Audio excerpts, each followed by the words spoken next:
Good morning, students. Now continue the video.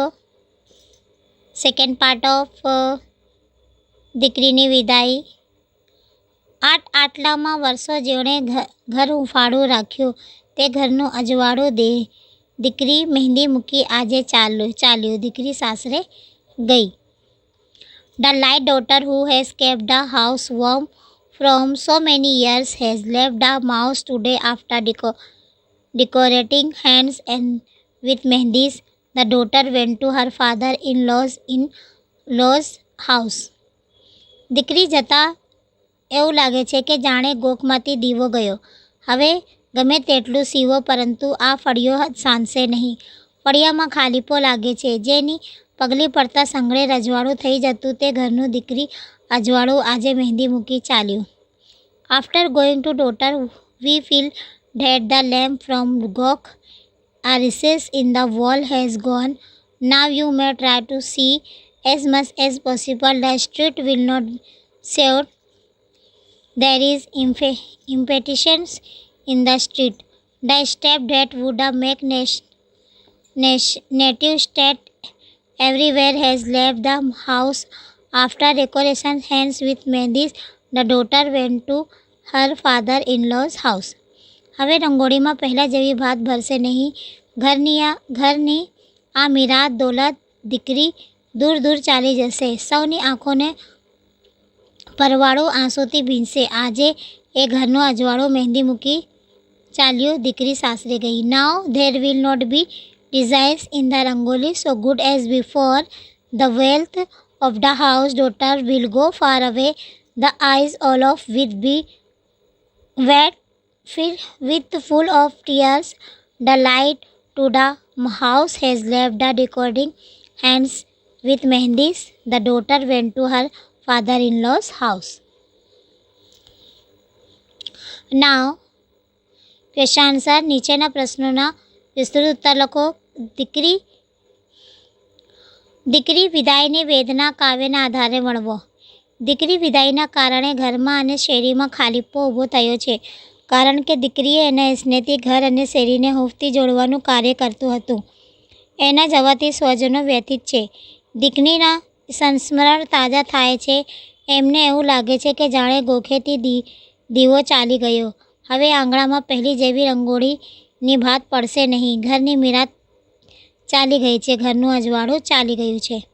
ના repeat the question. દીકરી વિદાયની વેદના કાવ્યના આધારે વર્ણવો.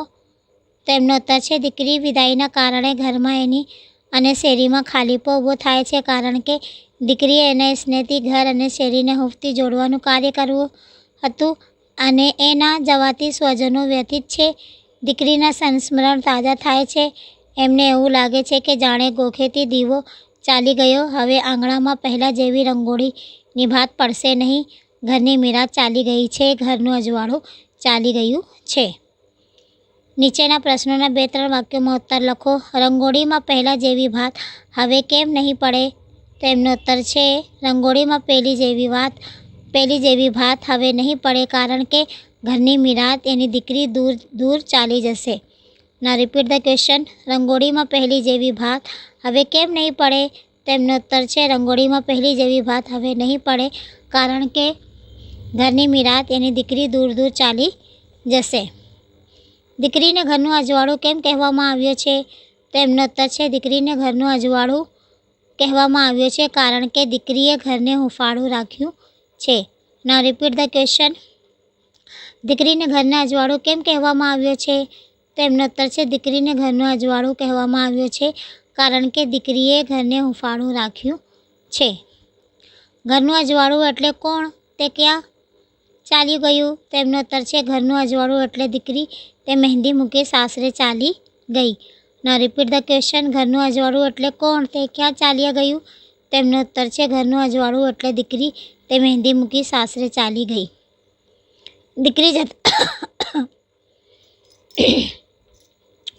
દીકરી જતાં સ્વજનોને કેવું લાગે છે? દીકરીના અભાવે ક્યાં ખાલીપો અનુભવાય છે? તેમનો ઉત્તર છે દીકરી જતાં સ્વજનોને ગોખલામાંથી દીવો ગયો છે એવું લાગે છે. દીકરીના અભાવે ઘરમાં અને શેરીમાં ખાલીપો અનુભવાય છે.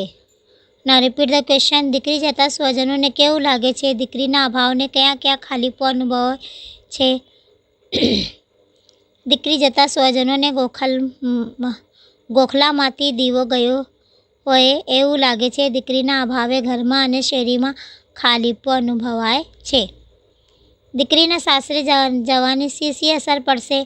તેમનો ઉત્તર છે સાસરે જવાથી ઘર અને શેરીમાં ખાલીપો અનુભવાશે. રંગોળીમાં પહેલી જેવી ભાત હવે પડશે નહીં. સોની આંખો આંસુથી ભીંજશે. નાઉ રિપીટ ધ ક્વેશ્ચન. દીકરીના સાસરે જવાની શી અસર પડશે? તેમનો ઉત્તર છે દીકરીના સાસરે જવાથી ઘર અને શેરીમાં ખાલીપો અનુભવશે. રંગોળીમાં પહેલી જેવી ભાત હવે પડશે નહીં. સોની આંખો આંસુથી ભીંજશે.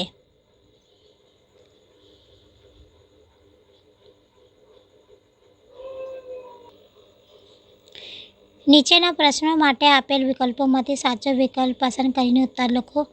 નંબર 1. મહેંદી મૂકી ચાલ્યું આજે ઘરનું અજવાળું એટલે કોણ? એ. પ્રકાશ. બી. ઘરનું અજવાળું. સી. દીકરી અને ડી. દીકરો. તો એમનો ઉત્તર છે સી. દીકરી. નીચેમાંથી કયું રૂપક દીકરીને લાગુ પડતું નથી? તો એમનો ઉત્તર છે ઘરની અમીરાત, ઘરનું અજવાળું, ગોખનો દીવો, ડી. ફાનસ. તો એમનો ઉત્તર છે ફાનસ.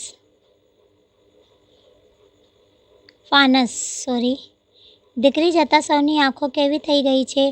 તો એમનો ઉત્તર ઓપ્શન છે કોરી પડી ગઈ છે, ભીંજાઈ ગઈ છે, લાલ થઈ ગઈ છે યા ફાટી રહી છે. તો એમનો ઉત્તર છે ભીંજાઈ ગઈ. ઓપ્શન બી.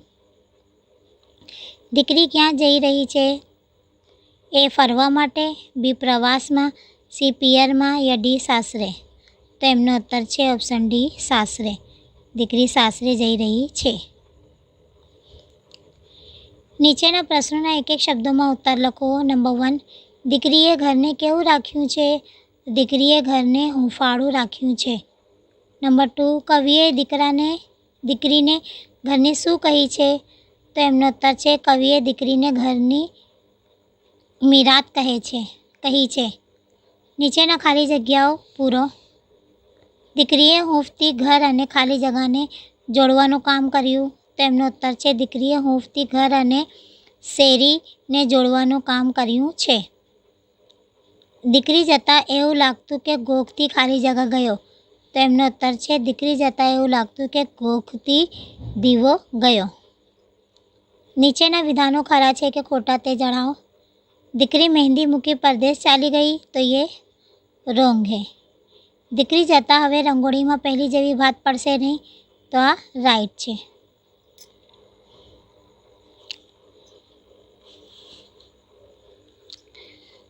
નીચેના શબ્દોનો સમાનાર્થી શબ્દ લખો. હૂંફાળું એની સ્નેહભર્યું, ગોખલો, મીરાત દોલત અમીરાત, અજવાળું પ્રકાશ. નીચેના શબ્દોના વિરુદ્ધાર્થી શબ્દો લખો. અજવાળું એની અંધારું, હૂંફાળું એની ઠંડુ. નીચેના શબ્દોની સાચી જોડણી લખો. अजवाड़ों, भीजू, मिरात या फड़ियों, यानी ये चारों की हमको साची जोड़ी करना है कि जैसे यहाँ पे जा दिया झा है तो यहाँ पे हमको क्या है जा करना है, तो ये राइट होएगा, ये राइट है अजवाड़ों। यहाँ पे भिजाऊ दिया है, यहाँ भिजाऊ दिया है, तो यहाँ पे रसोई है और यहाँ पे दीर्घई लगा के बिंदी करना है और यहाँ वाक के ऊपर भी बिंदी और रसोई आएगा तो भिजाऊ हो जाएगा। मिरात यहाँ पे रसोई लगाना है, यहाँ दीर्घई है, यहाँ हमको रसोई लगा के राइट करना है। फॉर यू यहाँ भी हमको रसोई लगाना है। Okay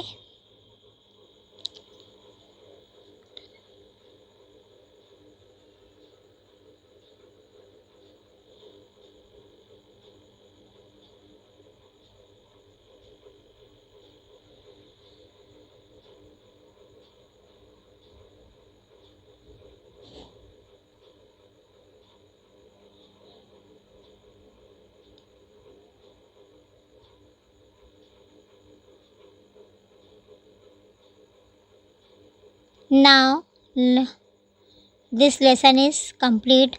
Okay, bye.